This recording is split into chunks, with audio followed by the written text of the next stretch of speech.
दोस्तों, आज हमने एक फिल्म जगत का चमचमाता सितारा खो दिया।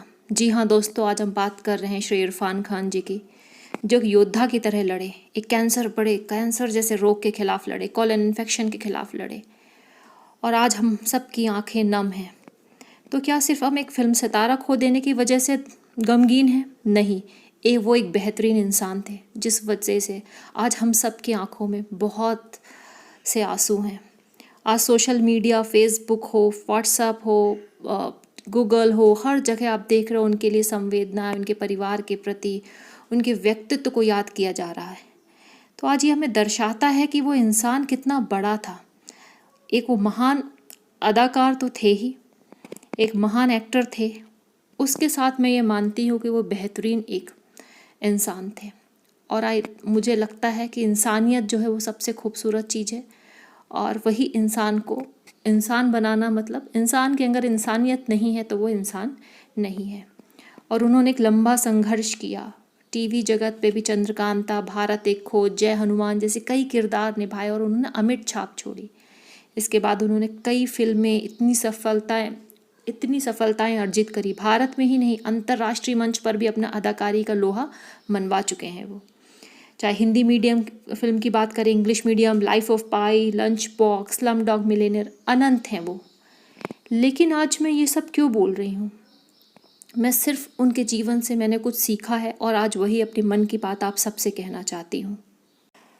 दोस्तों, उन्होंने बहुत संघर्ष किया, एक बहुत लंबा संघर्ष का दौर देखा, और सबसे बड़ी बात है कि कभी भी उन्हें एक छोटा रोल भी मिला तो उन्होंने अपनी एक्टिंग की ऐसी छाप छोड़ी, उस छोटे रोल को भी इतना सशक्त बना दिया कि लोगों के मन में, दिलों में उन्होंने अपनी छाप छोड़ दी। और यहाँ हमें बहुत बड़ी एक चीज़ सीखनी चाहिए कि काम छोटा हो या बड़ा, उसे पूरी शिद्दत के साथ करना चाहिए। ये बहुत ज़रूरी है जीवन में सफल होने के लिए, और संघर्षों से कभी नहीं घबराना चाहिए।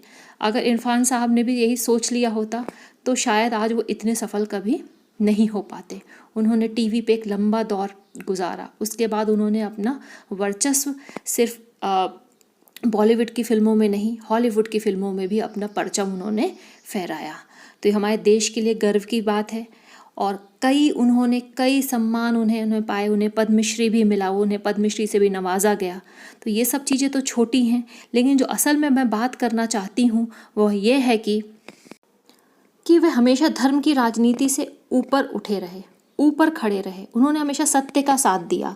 हमने कितनी बार टीवी शो में देखा है कि ऐसे धर्मांध जो धर्म के नाम पे अंधे हो गए हैं, ऐसे लोगों को उन्होंने धो डाला, चाहे वह उनके ही धर्म के क्यों ना हो। तो आज ये हमें सब सीखना चाहिए। धर्म कोई भी हो, वो अपने आप में सब बेहतरीन है, लेकिन ये जो अंधी दौड़ है कि हमारा धर्म बेहतर है, हमारा धर्म बेहतर है, जो सारी लड़ाइयों का जड़ है, इस अहंकार का जड़ है, आज हमें सीखना चाहिए उस इंसान से और उसे छोड़ देना चाहिए। निश्चित तौर पर हमें समझना चाहिए कि इंसान की अच्छाइयाँ, उसका चरित्र, उसके उद्देश्य ही, उसका जीवन चरित्र कैसा रहा, वही हमें हमेशा प्रभावित करती है, ना कि उसका धर्म। वह अपने व्यक्तिगत जीवन में भी एक अच्छे बेटे, एक अच्छे पति और एक बेहतरीन पिता के रूप में थे। तो एक व्यक्ति के लिए ये सफलता का शिखर है कि जहाँ वो अपने हर क्षेत्र में, चाहे वो उसका करियर हो, चाहे उसका परिवार का क्षेत्र हो, जहाँ वो इतना अच्छा सामंजस्य बिठा सके। तो दोस्तों, हमें सीखना चाहिए। सिर्फ यही छोटी सी बात अपने मन की बात मैं करने के लिए यहाँ पे आई थी। उम्मीद है कि आपको शायद इनमें से कुछ बात अच्छी लगेंगी, और उम्मीद है कि हम अपनी ईर्ष्या, द्वेष, अहंकार और ये जो लड़ाई है उसे छोड़ करके आगे बढ़ेंगे और भारत को आगे बढ़ाना चाहेंगे। तो इसी के साथ मैं इस वीडियो को ख़त्म कर रही हूँ। ईश्वर उस महान आत्मा को शांति दे तथा उनके परिवार वालों को इस संकट, इस कष्ट की घड़ी में पूरी तरह से उनको सांत्वना दे, उन्हें शक्ति दे इस कष्ट सहने की। इसी के साथ धन्यवाद।